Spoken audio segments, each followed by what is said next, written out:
Hi there, Loy Machedo Sweeney from LoyMachedo.com, who's Loy Machedo and Think Personal Branding. Today the date is 10th January 2018. Time right now is 12:42 in the afternoon.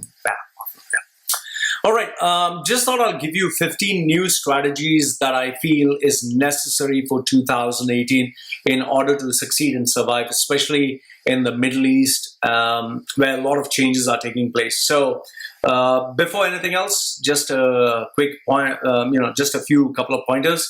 The timestamp is put down below in the description and in the comments, so you can click on the particular topic that I speak with the particular time, and it'll take you to that part of the video. Second thing is, if you'd like professional services from my side, please go to Think Personal Branding, or if you want to contribute to my channel, that's PayPal. Go to PayPal, loymachedo.com, and yeah, if you want to get in touch with me, my contact details are put down below. So let's quickly move on with the timestamp of number 1.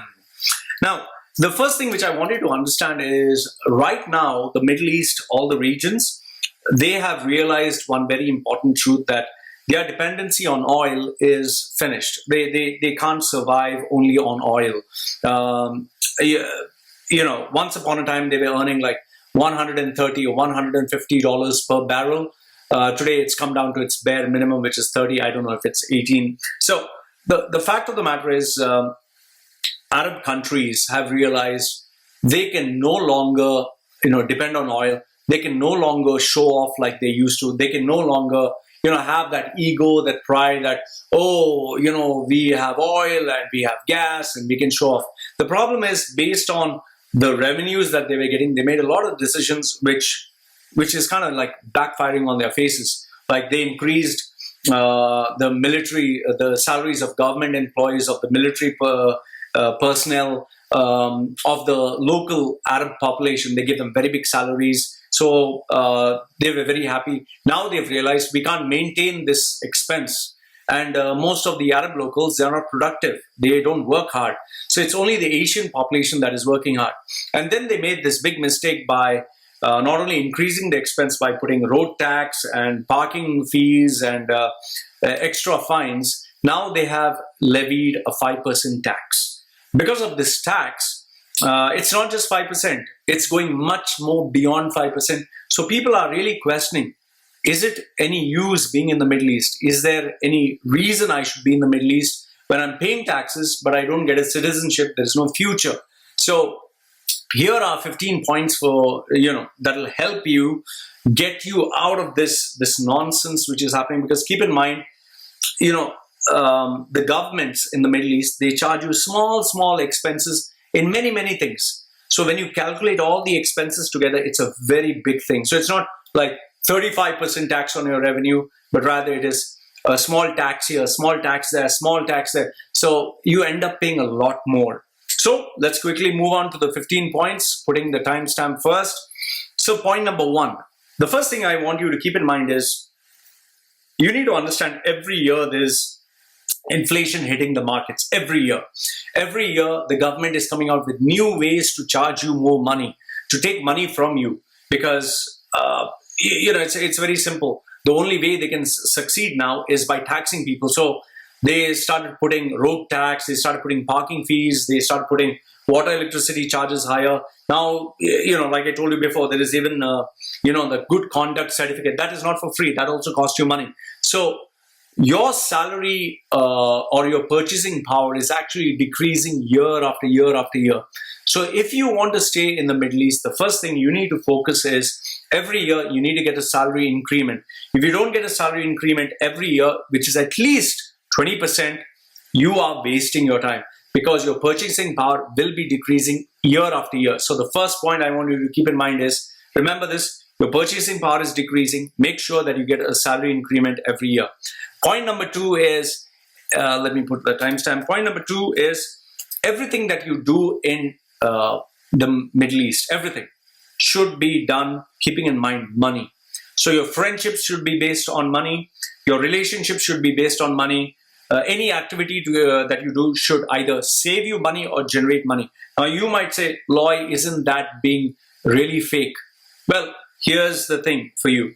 The day you lose your job, the day you, let's say, lose your position of power, who do you think is going to come to your aid? Do you think anyone has bothered to, be your friend or maintain that relationship or take care of you? The fact of the matter is, everyone who's there in the Middle East has left their country and come there, just to earn money. So their relationships is based on money.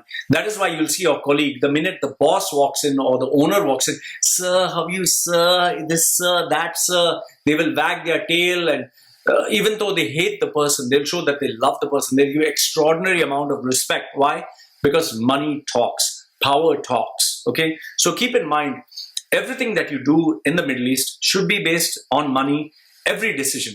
And it should be either to cut down your overheads, or it should be to help you make more money. And if that is not the case, you are wasting your time. Okay, so that's point number one. That's point number two, sorry.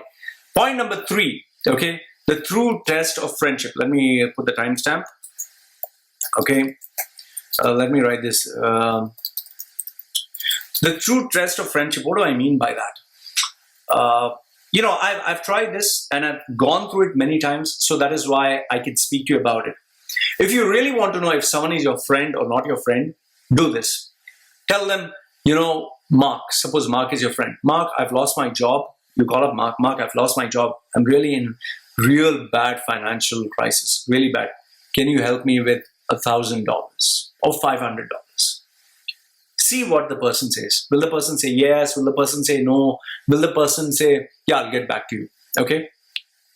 99% of the time, the majority of them would say, oh no, man, sheesh, I'm broke. Yeah, I really don't have money. It's a tight situation. And that's it. After that, they might not pick up your phone, or they'll not answer your call. They'll not invite you to their party. They will never be there for you. Why? Because now they know you're of no use to them. And I'm giving you facts. These are real life examples. 99% of the people will tell you this. They will start avoiding your calls. They'll not pick up your phone. They'll not invite you to parties. They'll stop hanging around with you. So the true test of friendship, principle number 3, is tell all the people that you know, all the people in your phone, that you need money. You need their help.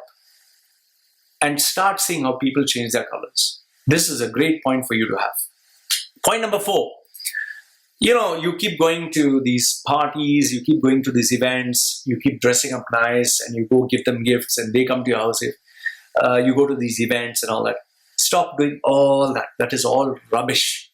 That's total garbage. I don't know why you're doing this. Okay, I have no idea why you're doing this, because here's the thing. I told you before, you lose your money, you lose your position. All these people, it's like, inviting all these people to your wedding.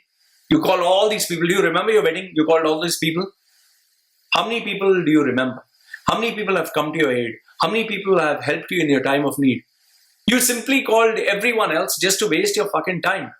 You wasted your money. You gave them free booze, free food. They gave you some crappy, rubbish, garbage gift. What are you going to do with a glass, with a crystal set, with some pots and pans and all that garbage? What will you do?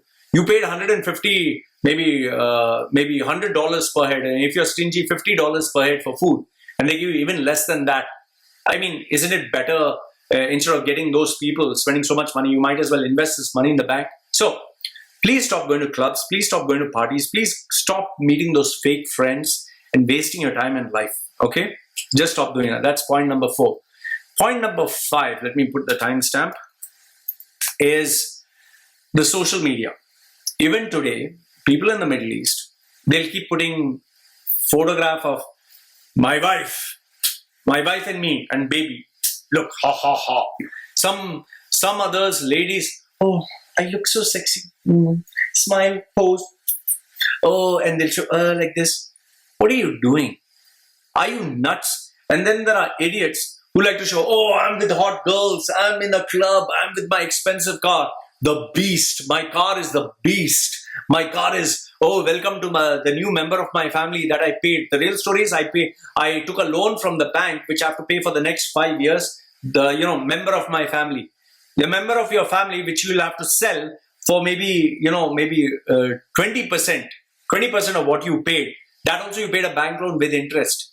So please stop showing off on social media. Understand that social media should be used to market and sell your image to make money. Otherwise, don't put garbage on social media and stop wasting your time on social media. Oh, hi, oh, this, oh, that, looking into other people's lives. Make social media a marketing tool for you so that you can generate income, so that it can be used to promote your brand, to make you stand out, or your HR, the HR companies in the Middle East, they look at your social media profile to make sure that you comply to the standards of the company. So use that to enhance your image and not destroy your image, especially putting rubbish and garbage. Be careful, because today everything is connected. Let's get to the next point. This one people never do. I have seen on CVs people saying, 18 years experience. I did my master's 20 years ago. 20 years ago. Can you imagine having a product which is like 3 or 4 years old? Is there any value for a product which is 3 or 4 years old? Just think about it. You have updates for apps which are coming almost every 3 months or 6 months. So then why are you talking about an education that is so bloody outdated? 20 years ago, 15 years ago, 10 years ago. Please educate yourself every year, every day, every hour. Educate yourself, not by reading, today's Gulf news, today's gossip, today's Hindustan or Hindu or the Times or New York Times. The news is gossip. It is just bad news, politics and games. Okay? It's all just to get your attention. It's not going to contribute to your career. Reading about the sports section, or this person did that, or Trump is doing this, is not going to help you. Educate yourself, my dear friend. Okay, please educate yourself. The next point number, what is this? Point number 7. Let me put the timestamp. If you really want to know your worth, if you really want to know what an industry expert you are, I'll tell you, every 3 years or every 2 years, resign from your job. Get a new job and then resign. Don't just resign. Get a new job. Try new environments. Because if you're really a professional of the industry, okay, as you keep resigning and changing jobs, you'll be offered better jobs. You'll be offered higher positions. If you don't get any job offer, even after floating your resume out there, if people only give you sweet talk, then you're wasting your time. Please keep in mind you're wasting your time, because you have stagnated. You have not achieved anything. You're just fooling yourself. You're just an idiot. Okay? So if you put out your resume, you don't get a single offer, that means you really, really need to buck up. And if you're getting an offer, make sure that you change, because when you change your job, you learn a new environment, you meet new people, you get new skills. It's like getting out of your comfort zone and getting those new muscles. It's like going to a gym and doing a new exercise. It exercises you, it makes you stronger. So every 2 years, change your job and ask for a higher salary. Don't stick with the same company. You stagnate. Okay, it's like water in a river that keeps moving. It gets fresh. The one that stays in a pond or in a jar, it starts dying out. Okay, the next point. Point number 8. Let me put the timestamp. Now, this one is a very important one. I see people, they joining marathon sessions and triathlon sessions and biking, cycling sessions, and there are many of them. Okay, guys, they put on their camera and then they say, guys, I finished my workout. This is great. I'm preparing for the new race. When the going gets tough, the tough gets going. Great. Fantastic. You're in the same position. You're earning the same income.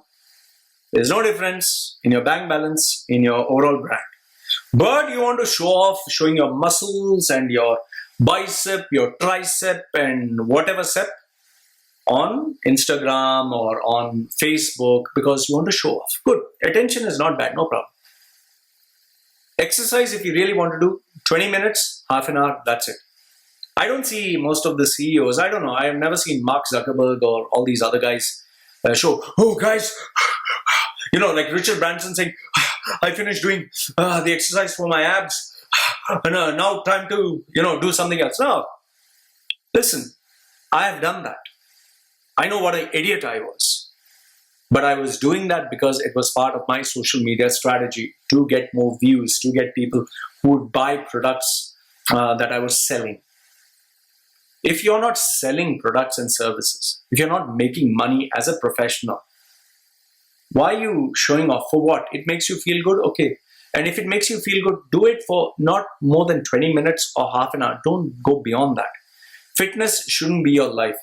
Your focus should be to make money in the Middle East. That's it.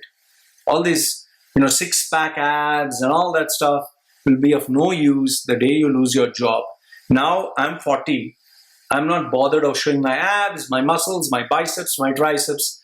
The only thing that matters to me is money. Point number 9. This one is, let me put the timestamp. This one is a pointer that I want you to think about. Your resume, float it out in the market. If you get a response, that means your resume is good. If people say, please come down for an interview. If they don't call you for an interview, means your resume is not at all impressive. And I have yet to meet a person who has shown me a resume that is like, wow. So please make sure, and here's a point for you to memorize and register in your head. Making a world-class resume is not copying someone else's content. It's not checking a few websites, taking one from here, one from there. It's a strategy. It's a process. Approach a professional, please. And don't put flowery words like encapsulating 15 years of stellar achievement that made me rise to the pinnacle of the corporate, universe or some shit like that. Please get in touch with a professional. Make your resume world class. That's all I want to tell you. Point number 10. Let me put the timestamp again. Interview skills. Out of almost everyone I speak to online, every single person on the planet whom I've spoken to online, and I've said, how are your interview skills? Oh, Lloyd, my interview skills are amazing. Man, not to worry, man. Lloyd, I challenge you, just get me an interview. I'll get the job. Here's news flash for you, idiot. If your interview skills were amazing, you'd be offered a job even without preparing for an interview, because interview skills is nothing but communication skills.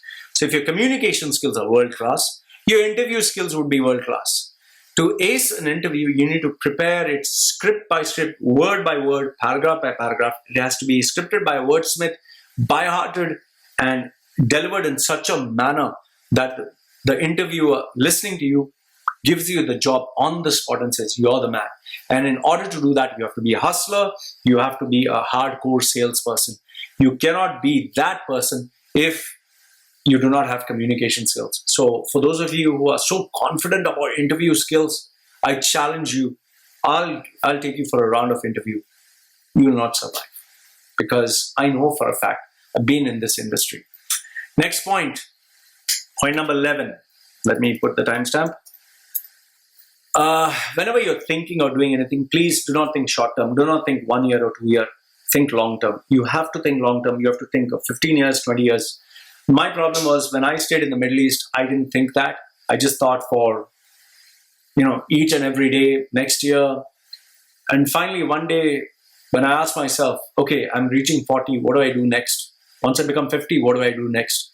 When I'm 60, where will I go? And that's what prompted me to leave Dubai, UAE, because I realized Dubai is not my home. They're going to throw me out one day. Where will I go? What will I do? So if you're there in the Middle East and you know for a fact you're going to be thrown out, don't wait until you get thrown out. Please think long term. Stop living your life as if UAE is going to be your house. UAE is not your home. Stop celebrating all this national day and this day and that day. It's not your country. You're going to be thrown out. Okay, that's a reality. You're an expat, a second-class citizen. So think long-term, plan long-term. Go to a country that offers you citizenship. At least when you get old or you lose your job, they don't throw you out. Next point is get yourself a world-class mentor. I know I've been saying this over and over again. People wonder, why should I have a world-class mentor? Here's news flash, which I always say, the same example. If, let's say, Manny Pacquiao or Conor McGregor or Usain Bolt wanted to improve on his performance. Let's say Usain Bolt wants to break the world record. He wants to break his existing record. What do you think he's going to do? He's going to watch YouTube. He's going to take a book and read, how to run under 9 minutes or 9 seconds, 100 meters in 9 seconds. You think he's going to read some article? No. You think he's going to practice by himself? No. He's going to get a world-class coach in running, track and field. He's going to get a world-class nutritionist. He's going to get a world-class strength and fitness coach. He's going to get a world-class physiotherapist. He's going to get a world-class team that's going to focus on him and help him in achieving his goal. So if Mike Tyson, Manny Pacquiao, Tiger Woods, Donald Trump, Richard Branson, Mark Zuckerberg, every successful guy has a coach, a business analyst, has a personal branding professional, has a nutritionist, has a exercise teacher, whatever. If they have all these professionals, the mentors in different areas, teaching and training them, because they can't be the best at everything. If these great people need a mentor, you think you don't need? That is why you're ordinary. That is why you earn peanuts. If you want to achieve greatness, get yourself a mentor. It's as simple as that. If people could do everything by themselves, we wouldn't even need to go to schools, colleges, or take up any course. So that is why you need a mentor. And I'm still surprised people are like, why do I need a mentor, Loy? Why do I need a mentor? Okay, fine. Then just watch YouTube and achieve success. Let's stop going to universities. Let Usain Bolt and all the athletes around, Olympic athletes and professionals, just read books and read articles and watch YouTube. Let's see if that happens. Next point number 13. I always say this. The sum total, your sum total is going to be the sum total of your average 5 friends who you hang around with. So if you hang around with losers, you'll be a loser. You hang around with smokers, you'll end up being a smoker. You hang around with drug addicts, you'll be a drug addict. But if you hang around with great minds, with successful people, with billionaires, you'll start thinking like them, behaving like them, acting like them. That's why when you want to lose weight, you go and join a fitness club and surround yourself with fitness enthusiasts. When you want to run a marathon, you surround yourself with people who run a marathon. In the same way, you want to achieve success, surround yourself with people who are successful, others will not achieve success. Point number 14 is please be realistic. Now, this is a point that I think you need to consider. If you want to achieve success, be realistic. Don't keep harping about, my goal is to achieve 1 million or 1 billion or to be the next Richard Branson or Mark Zuckerberg or stand on the Olympic podium. The problem with all these motivational coaches is because they want to sell their course, because they want to get money, they give you hopes. Hopes is for free. That's what people in the church or the mosque or the masjid or these gurus do, They make you believe, this line on your hand is going to tell you you'll achieve greatness, the alignment of the stars and all that bullshit. Be realistic. If you have not practiced 10,000 hours from the age of 3 till the age of 25, if you have not practiced one skill for 8 hours a day or 10 hours a day with hardcore practice, hardcore intensity, putting money, effort, and discipline, you'll never be the best at it. You're not going to be a CEO if you're stuck at an executive level or a managerial level. You're not going to be a billionaire. You're not going to be a millionaire. You're not going to be Miss India. You're not going to walk on Hollywood, Hall of Fame. You're not going to be the next Oprah. Please wake up. Be real. Okay. Many people still have this passion, my dream. Just shut up. Okay. Be real. Just because you read it somewhere doesn't mean you're going to be it. And last, if not the least, is please focus on being a personal brand. I keep telling people this. Remember this. Companies, individuals, everybody, they are searching for a brand. When you go buy a phone, you don't buy a crappy phone. You pay premium to buy a brand, even though it's the same features. Even when you're buying a car, you show off the brand. Oh, I've got this amazing phone or car or earphone or whatever. In the same way, you need to be a brand yourself. If you don't stand out from the rest of the crowd, you're going to get paid like the rest of the crowd. And that is why I get paid a premium, because I stand out. So if you want to achieve success, you need to stand out. So I hope these 15 points help you strategize your journey in the Middle East, because if you don't do this, you're not going to succeed, you're not going to survive, and you'll not achieve success. So I hope these points were of value to you. Please like the channel, like the video, do subscribe to it, put your comments down below. I'd love to hear from you, and keep this in mind. You're in the Middle East. The job is not guaranteed. You'll lose your job anytime. You lose your friends, you lose everything. You're only there to make money. Remind yourself this and ensure that you earn enough and more of it. So I wish you all the best. This is Lloyd from LloydMachedo.com, who's Lloyd Machedo and Think Personal Branding, saying goodbye for now. Take care.